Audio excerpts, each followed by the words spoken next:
Marina Mabrey, that slime ball that viciously attacked Caitlin Clark, blindsided her like she was in a football game. Ridiculous. Marina Mabrey has broken her silence finally about shoving Caitlin Clark. The WNBA just gave us another moment people can't stop talking about. And yes, it involves Caitlin Clark. You'd think after all the hard fouls and heated matchups, things might calm down a little. Nope. This time, it was Connecticut Sun guard Marina Mabrey stepping in, and not in the friendly sense.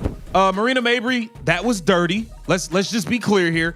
That was dirty. You know it was dirty. You know what you did was dirty, Marina Mabrey. See, in their June 17th matchup, Clark found herself on the floor after Mabrey came in with a shove, not a bump, not a little nudge. A shove hard enough to stop the game, get the refs blowing whistles, and have fans arguing instantly. And now, Mabrey actually came out and admitted she probably overreacted. Here's what happened. It was Fever versus Sunday. It's the fourth quarter. Intensity's high, and Indiana's already in control, leading 88-71. Caitlin Clark is doing what she does, pushing the pace, competing hard, and not shying away from contact. I mean, is that displacement? I think it is. Oh, and Marina Mabrey's going to get ejected. If the officials saw that, Marina Mabrey is going to get ejected. Well, they're going to go and look at it. Earlier in the sequence, Clark and JC Sheldon had already gotten tangled. Clark took a shot to the face from Sheldon, and the two exchanged a little shove after. Nothing wild, but enough to turn heads. That's when Mabrey decided to get involved. She came right in from the side and gave Clark a two-handed push to the chest. Clark went down. The crowd gasped. You could feel that little shift in the arena when everyone realizes this just went from basketball to something else. Fans near the court were up out of their seats. Teammates for both sides stepped in, with Fever players closing in on Clark, Sun players moving toward Mabrey. The refs were quick, blowing the whistle and stepping between them. If you guys don't remember, Caitlin's about to take a layup, and Mabrey just body checks her in the air. She just body checked her in the air, and the referees just ignored it. She body checked her in the air, caught the ball, and everyone just stopped.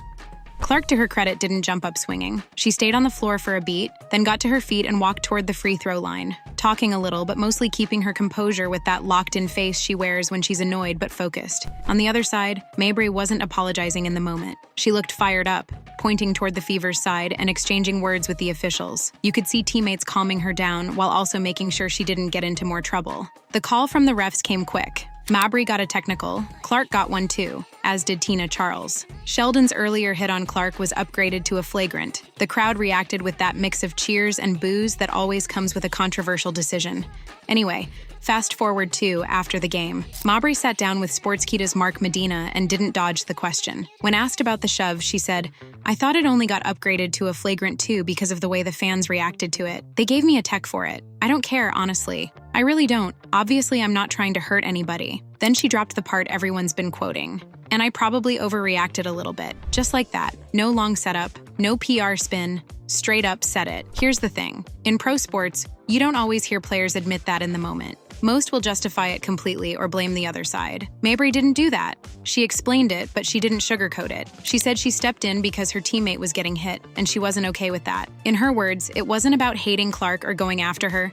It was about protecting her own. So what about Clark? She didn't give a big post-game speech about it. She pretty much kept it moving, and that silence actually said a lot. You see, on the court after the incident, Clark didn't look shaken. She didn't try to escalate it. She just played the rest of the game with the same edge she always does. And that probably made as much of a statement as anything she could have said later. Now, if you're wondering if this was part of some ongoing beef, not exactly. They've had competitive games against each other before, and Mabrey mentioned that playoff meeting where Clark got physical with her. But this was the first time things between them really flared up into a moment everyone's talking about. That play by her, it wasn't even a play. Again, there was no play going on. That, I mean, you could call, I mean, look, if this happened out in public, some places, like, for example, where I live, if you did this to somebody, the cops are taking you to jail.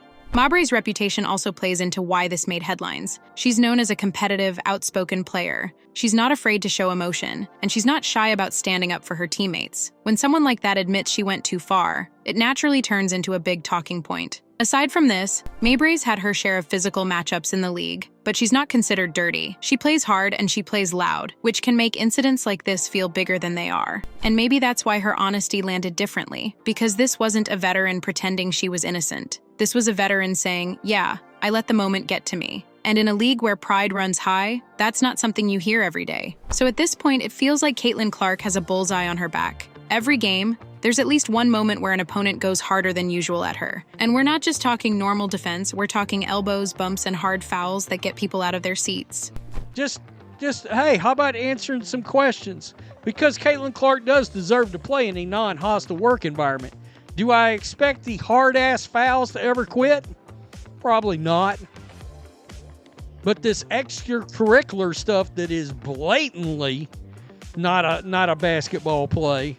You see, it started early last season. There was that run-in with Kennedy Carter. Then there were a few games where physicality toward her seemed to escalate, even when the score wasn't close. It's like veterans see her coming down the lane and decide, not today. Part of it is her style. She's confident. She shoots from deep. She'll celebrate a big shot. And in a league full of pros who've been grinding for years, that can rub some the wrong way, especially if you're the new kid getting all the headlines. The WNBA itself is physical by nature. It's not a league where you can coast through without contact. Screens get set hard, guards get bumped bringing the ball up, post players battle in the paint every possession. It's a grind. And it's not like shoves and hard fouls are brand new here. There have been plenty of dust-ups over the years, with elbows, jawing matches, even technicals flying in playoff games. What's different is when Clark's in the middle of it, the attention triples. That's why the Mabrey shove blew up the way it did. It wasn't just about the contact, it was about who was involved. And once her name is in the headline, it's guaranteed to trend. So, what does the league do in situations like this? Well, the WNBA has handed out fines before for physical altercations. They've also just issued warnings when they think the moment was heated but not malicious. In this case, Mabrey didn't get suspended, and if there was a fine, it wasn't publicized. All this boils down to what Clark's presence is doing to the league. Every game she plays gets extra eyes, and that attention changes how games feel, especially for veterans who've been in the league for years without that kind of spotlight. Mabrey's honesty in all this is what stands out. Most players in her spot would double down and say they were just playing hard, that it wasn't a foul, that the other player flopped. Instead, she actually said she overreacted. You don't hear that much in pro sports, and that makes you wonder if her comment changed a few minds. Maybe some people who thought it was a cheap shot now see it as heat-of-the-moment competitiveness. Doesn't mean they excuse it, but it does shift the tone. Meanwhile, it's rare to see a player take that route publicly. Usually the pride factor kicks in, and they keep defending themselves. Mabrey just owned it. So where does this go from here? That's the real question.